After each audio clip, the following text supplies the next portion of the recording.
An absolute sell-off across the Asian markets really sparked a bloodbath on Dalal Street.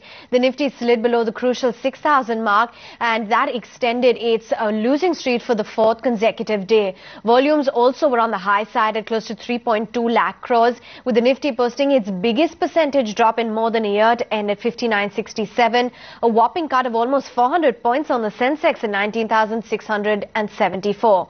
For the broader markets too, you saw a triple-digit cut for the first time since the 4th of May, so they were largely in tandem with the way the frontliners panned out.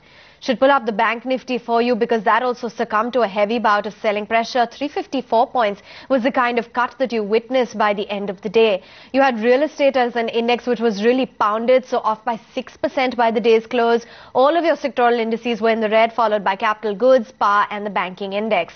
Take a look at the kind of cuts you saw on some of the large cap names. A 10% cut on Reliance Infrastructure. The entire ADAG pack was down and out. You had JP Associates.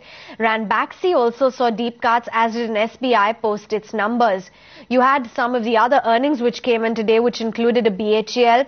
In fact, numbers were above street estimates, comparatively better than what L&T delivered. So profits came in at 3,237 crores. That's down by just about 4.2%. The top line growth was lower by just about 2% at 18,850 crores. And margins saw a contraction to 24.6%. The other income came in lower at 292 crores. Dish TV put out its numbers. While you had the losses contracting on a year-on-year basis to 43.6 crores, the top-line growth also had by 5.5%. I think what the street really read into is the margin contraction, quite significant at that, at 21.6%. And you also had the ARPUs, which came in lower than what the street was expecting, at 157 versus 160 on a year-on-year basis. NIIT put out its numbers, and you had the profits which nosedive almost 90% to 2.7 crore rupees. The top line growth was a big downer as well, 221 crores. EBITDA came in much low at 7.1 crores vis-a-vis 35.7, and the management said it was the forex volatility which hit the earnings this time around. Ranbaxy, we spoke about that one. It dropped 10%.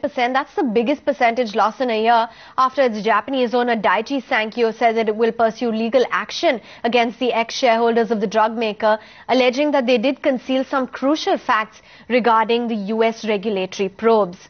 High beta really took it in the chin, so put your finger on any of the names, and it was deep cuts coming in, backed by pretty strong volume activity. The likes of a Crompton Greaves, which has been showing you a winning streak, Unitech, HDI just really fell flat on their faces. Even something like a Punj Lloyd or a BL Kashyap, those were some of the other counters which were really down and out today. OFSS, though, that was your lone soldier which stood out in today's session, given that the offer for sale was oversubscribed 4 times yesterday at a price of 2386, and in fact that counter really stood out in an otherwise